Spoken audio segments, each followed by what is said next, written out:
भारत के पूर्व राष्ट्रपति डॉक्टर एपीजे अब्दुल कलाम के निधन से पूरे देश में शोक की लहर है। दिवंगत पूर्व राष्ट्रपति डॉक्टर कलाम के पार्थिव शरीर को भारतीय वायुसेना के विशेष विमान से गुवाहाटी से दिल्ली लाया गया।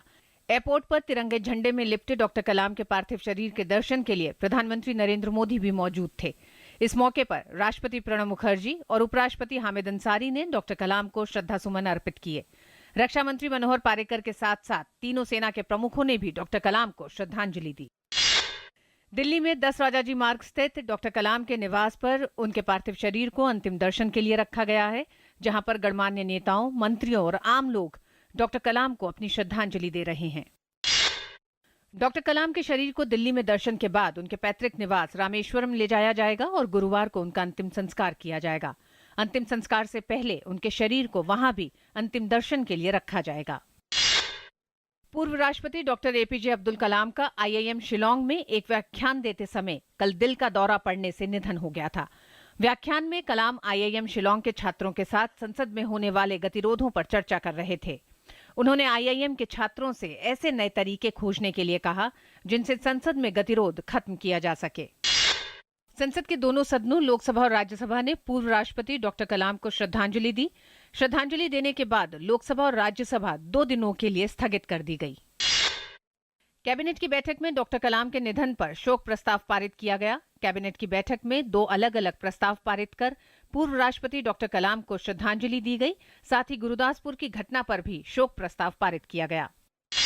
भाजपा संसदीय दल की बैठक में पूर्व राष्ट्रपति डॉक्टर एपीजे अब्दुल कलाम की याद में 2 मिनट का मौन रखा गया। संसदीय दल की बैठक में पीएम नरेंद्र मोदी ने बैठक में शोक व्यक्त करते हुए कहा कि डॉक्टर कलाम के रूप में भारत ने एक रत्न को खो दिया है। छात्रों में विज्ञान और गणित के प्रति रुझान बढ़ाने के लिए राष्ट्रीय आविष्कार अभियान की हाल ही में पूर्व राष्ट्रपति डॉक्टर एपीजे अब्दुल कलाम ने शुरुआत की थी। मानव संसाधन विकास मंत्री स्मृति ईरानी ने इसका नाम बदलकर डॉक्टर एपीजे अब्दुल कलाम राष्ट्रीय आविष्कार अभियान रखने की बात कही है।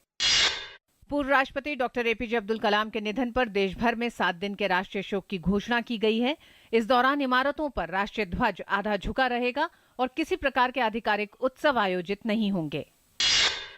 पूर्व राष्ट्रपति डॉक्टर कलाम के निधन की खबर मिलते ही लद्दाख के साबू गांव में शोक की लहर दौड़ गई। साबू गांव वही गांव है जिसे डॉक्टर कलाम ने 2003 में गोद लिया था। भारत रत्न डॉक्टर CNR राव ने डॉक्टर कलाम की सादगी को उनका सबसे बड़ा गुण बताया। साथ ही उन्होंने कहा कि डॉक्टर कलाम ने भारत को एक शक्तिशाली राष्ट्र बनाने के लिए अपने पूरे जीवन को लगा दिया। उन्होंने कहा कि डॉक्टर कलाम को भारत में हुई अपनी शिक्षा पर गर्व था। इसरो के पूर्व प्रमुख जी माधवन ने डॉक्टर कलाम के निधन को भारत और विश्व के वैज्ञानिक समुदाय के लिए अपूरणीय क्षति बताया है। साथ ही उन्होंने कहा कि राष्ट्र निर्माण की चुनौतियों का सामना करने के लिए युवा पीढ़ी को प्रेरित करने का काम वो अंत समय तक करते रहे। फिल्म अभिनेता अमिताभ बच्चन ने एक प्रतिभाशाली दिमाग, बच्चे की तरह आचरण करने वाले, सभी से प्यार करने वाले शब्दों के साथ डॉक्टर कलाम को श्रद्धांजलि दी। वहीं संगीतकार A.R. रहमान ने कहा कि जब आप राष्ट्रपति बने तो आपने भारतीयों को उम्मीद शब्द के नए मायने दिए। खेल जगत ने भी डॉक्टर कलाम को अपनी भावभीनी श्रद्धांजलि दी। अपने ट्वीट में महान क्रिकेटर सचिन तेंदुलकर ने कहा कि राष्ट्र एक महान व्यक्ति के निधन पर शोकाकुल है। भारत के पूर्व राष्ट्रपति एक मशहूर वैज्ञानिक, हम सभी के प्रेरणा स्रोत, बेहतरीन इंसान थे। टेनिस खिलाड़ी सानिया मिर्जा व रोहन बोपन्ना और बैडमिंटन खिलाड़ी ज्वाला गुट्टा ने ट्वीट कर अपने प्रिय नेता को श्रद्धांजलि दी। सानिया मिर्जा ने इसे काफी दुखद दिन बताया, वहीं ज्वाला गुट्टा ने इस घटना को राष्ट्र के लिए बहुत बड़ी क्षति बताया।